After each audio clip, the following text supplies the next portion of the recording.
let your guard down, it's alright. I know exactly what you don't like. Damn, you bad, girl, you're my type.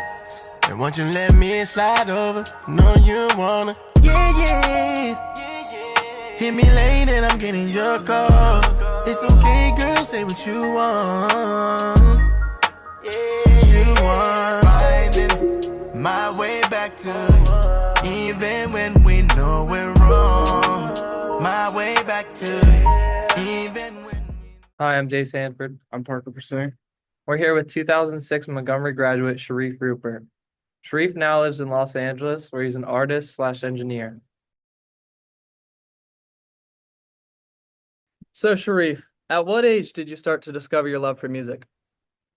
I would say I was probably around like 5 or 6. I was probably around 6. Um, yeah, I was pretty young. I was around 6, and yeah. Who was your inspiration behind your love for music? Um, I'm a Michael Jackson, of course. One of my big ones was Omarion. Um, and then Chris Brown for sure. Definitely Chris. hmm What is your earliest memory you have of music? Okay, so it's probably around the same age, like 5 and 6. I used to my brother and we used to make these songs together, and we had this together. We had this duo called the Cool Boys, and so we made this song. We wrote the whole song. We were singing in our room, and our mom, she heard us singing it, and then she made us perform in front of like the family. It was a lot. It was a lot. I was embarrassed, but they were proud, so it felt good. We wrote the whole song ourselves, so it's pretty cool. Cool. How did you find success in such a large industry, like coming from such a small town? I think, but that's actually crazy. I was just thinking about that. It's wild because just growing up where I grew up, small town. There, you don't see a whole lot of people, going out and like doing music, and we got some bands here and there, but it's like, you don't see a lot of studios around. Yeah. And, um, uh, for me, I went to Full Sail first. I think that was the biggest help for me because I didn't really know where to start. So I went to Full Sail. I learned kind of like the ropes, met some people, and then I had to make a big move out to LA. Um, and I feel like Orlando kind of like got me in, like got me a little bit used to like the city life. And then when I moved to LA, it was like a step up. Like I started off, like I went to school. I started off as an intern when I came out to LA. Uh, I just started recording like a lot of artists here. I'm not sure how in depth you want me to go go with this because I can, you know what I mean. I intern and I was, getting food and like getting all kinds of things, driving around.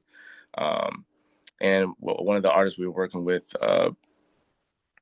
he was just going crazy. He had his entourage at the studio and stuff. And then I would just uh, when someone needed the help recording, I would just volunteer and I would start recording.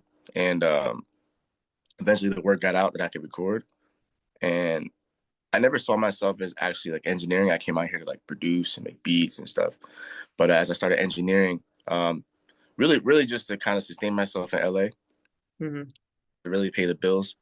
Uh, so I just kind of started leaning on engineering a lot, and that opened the doors for me because I started to meet people. You meet different artists, and then you just meet different producers in different sessions, and you kind of build your way up like that, build my network up like that, and then next thing you know, you start getting the right calls. You start going to bigger sessions and working with bigger artists, and you're sitting in rooms with some of the artists you listen to on Spotify, and it's kind of crazy. It's like I'm from small town Montgomery, and then you're sitting across the room with one of your favorite artists.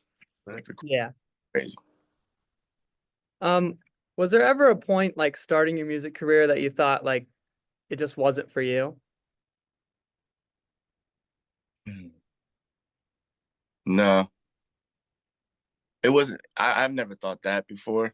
I've thought, like, in my head, I thought, what do I gotta do to make this work, or what am I doing that's too much?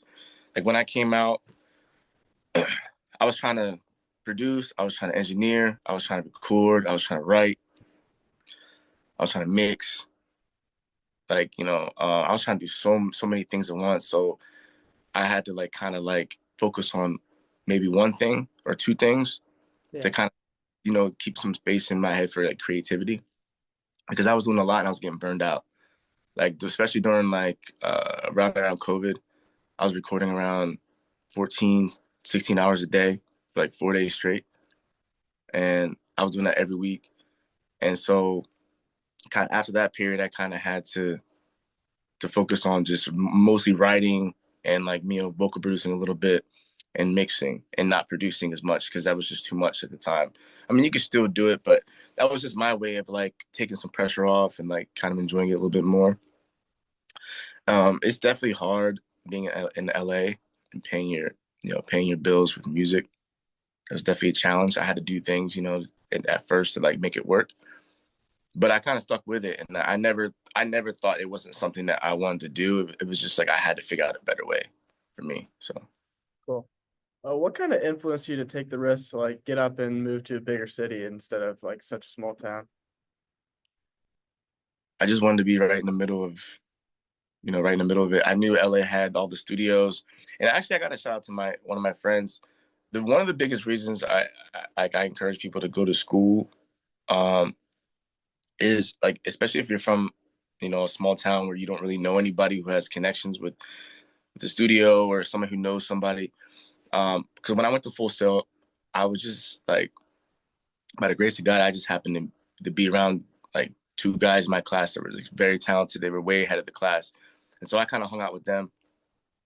And then we graduated, and I stayed an extra year to do. I stayed an extra year for the recording arts program. So because I knew when I went to LA, I knew I was gonna be like, I knew I had to like know Pro Tools, and I had to like really know how to record because I knew I might have to pay my way someday doing that. But my friend, he was there before me, and he got this job at the studio that I'm at right now. And when I graduated, I called him and I'm like, yo, I'm about to go to LA in a couple months. Do you have anything that I could, or like where you working? Like, do you have a spot for me? And he told me he had a spot for me. So that was big for me. That was one of the biggest reasons why I moved to LA. I was gonna move anyway, but it made it a lot more like it made it way better for me to have an actual plan and Yeah. have an actual. But yeah, I always knew I wanted to come to LA, either LA or Atlanta. Cool. Um, how hard was it adapting to moving to California? They always say, somebody told me when I first moved out here, if you can make it in LA the first year, you'll be okay. And it was true. Like I think after like 5, 6 months, I was having a little rough time because the prices were crazy over here. Like coming from Pennsylvania and then you go to LA, the prices are like it's insane out here. It's like double. So, um, yeah. But after I got used to the price of everything and kind of the pace and the people are a little bit different, I feel like because everyone's so like uh everyone comes to LA to pursue their dreams and everyone's like trying to hustle and clout chase and like it's just a different type of dynamic. You kind of got to like sift through and filter through people sometimes. But once you find your people, for me it was finding the studio and finding my people here. But after that, I adjusted pretty well. I actually love it here. I love the city, the good and the bad. But yeah, I do love it here. What would you say makes your job so unique compared to other careers? Ah, that's a good question. I feel like I almost feel like there's like no limit. You can go as far as you want. Um, you know, you work as hard as you want. You're not always guaranteed anything, but it's like the love for it that keeps you going. It's the one career, at least for me as a writer and an artist, it's like the one career that you could, almost like how do I word this? Almost like kind of like give back, like pour out maybe like your love, your passion into something. And yeah, it's just there's just so much to it. I don't even know where to start. It's just for me, yeah, it's like I said, it's like there's no limits to it, and it's something I love. So it just doesn't. Sometimes it doesn't. I could do this for free. Obviously, I don't want to do it for free necessarily, but it's something I could do for free, and I never felt like that in any type of job. So Yeah. answer the question, all right? Yep. Um, so since you moved out to LA, what memory really comes back to you since you're a producer? I have a couple, and they're not in any order. Um, yeah, small town Montgomery, moving all the way out to LA, and like if I was sitting in my chair at school and someone told me that you would record Cardi B, I'd be like, "Are you serious?" Like I've recorded, and I guess I gotta just, I'm just gonna say it. Like I've recorded like Quavo, Offset, and Cardi B, Tyga, and I think one of my favorite moments was it's probably it's probably recording Cardi B because it was a tough session, but after the end of the session, like she told me I was dope. She really enjoyed working with me. But it was really, really stressful in the beginning. Like I was over here sweating because some things were going wrong. Um, I couldn't, I couldn't get her to stop rapping for a second. I was trying to play back the audio, and I'm just like I didn't know how to like And then Offset's, he's in the back telling me like, "Yo, come on, man, come on, Reef." I'm like, "Man, I recorded you before. Like, come on, man, like, cut me a break." Um, it wasn't going well at first, and one of the main engineers, he was in the other room mixing a song. And so I was just like praying that he wouldn't get called over. And she finally got some food. She calmed down, and I had a chance to like put the headphones on and just go to work and like mix her like comp her vocals. So basically like pick all the best takes and put them all in the same track so she could hear the playback smooth and she could hear the best out of all the takes she did. So I just put my headphones on and I just started like getting to work. And then I think she was like hangry. She was like, she was in a bad mood because she was hungry. So they food and she sat down and ate and like watched some videos. Like the videographer was there, and I went to work. And then when I played back, she loved it, and like it was for me. It was like I was so close to like losing the seat, Yeah. but it was a that's probably one of my favorite moments because it was just like it was a good like win for me and it proved a lot to me. Uh, yeah, it's a good one. How is it working with big artists like Cardi B and Quavo? Um,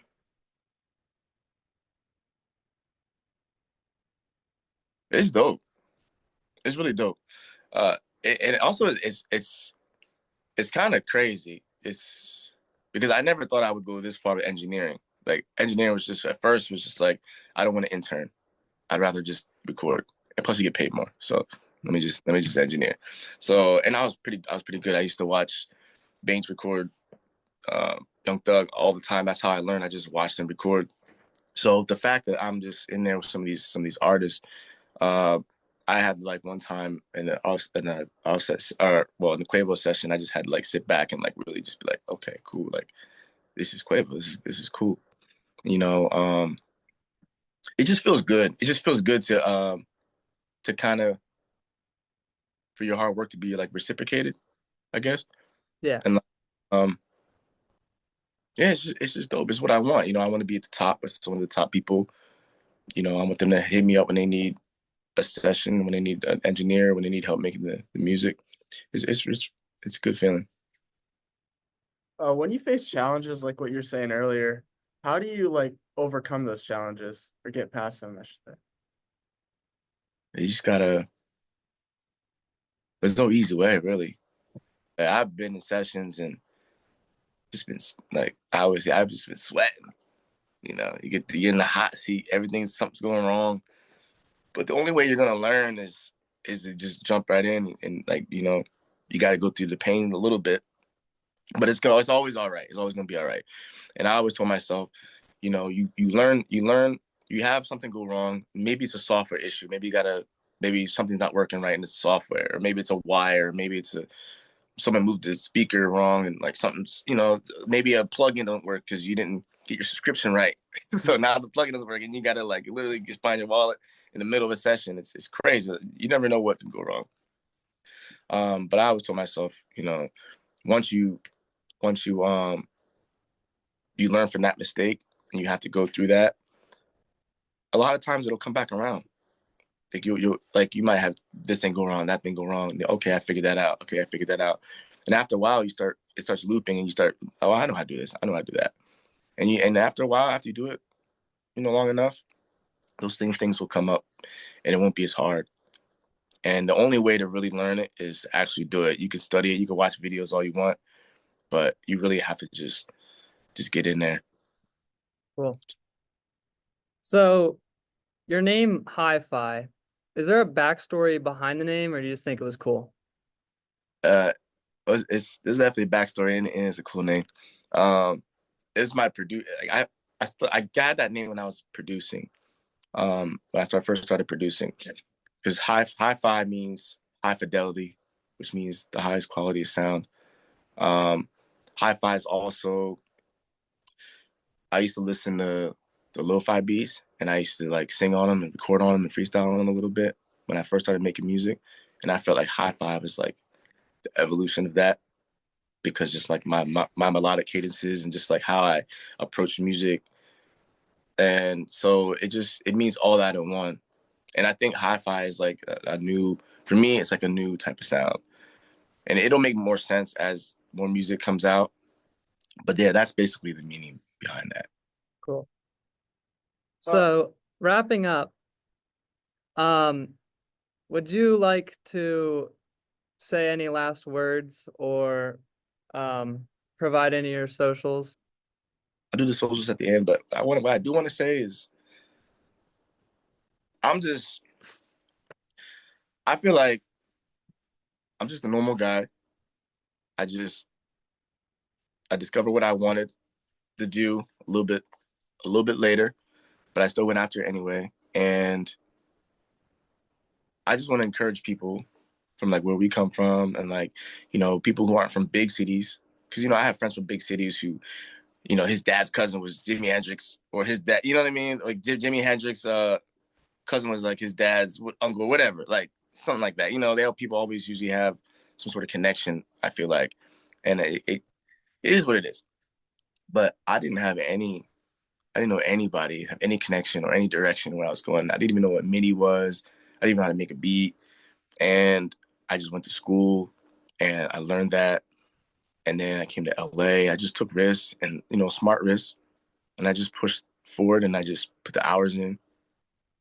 And I just want to encourage people that you can really, like, you just never know. So, just keep going for it. And sometimes I have to like sit back and like thank myself for, doing the steps and pushing forward. I'm not where I want to be yet, but yeah, I just really want to encourage and like give back, and like let people know that you can be from anywhere and just, make it work. You know, you can follow me on my Instagram. It's Reef XLVL, and I got some new music coming out, and hopefully some more stuff on the way, and we're gonna try to get a Grammys, this year, next year. And yeah, that's pretty much it. I appreciate you guys. Cool. Thank you for sharing some of your time with us, Sharif. Absolutely. Thank you guys for having me. We got a camera guy that wants to ask a question. Yeah, go ahead. What are like some of the songs you worked on with Cardi B and like Offset? What's the song? Classy in the cut. Classy in the cut. Uh, it's on my Instagram. I can't remember the name of the song. That's really bad. Um, it was just something freestyle. It was really dope. She dropped a video for it and everything, which I was like, that's like, I got lucky. Some of my songs I recorded got videos to it, and like that's just an extra. The song from Offset is "Say My Grace." and that's with Travis Scott and Offset, which was crazy. Because I was in the session one day, he was playing all the records on the album, and then I'm like, is that Travis? I didn't record Travis, but I recorded Offset, and then he just got Travis on there. So that's a crazy feature for me. Cool.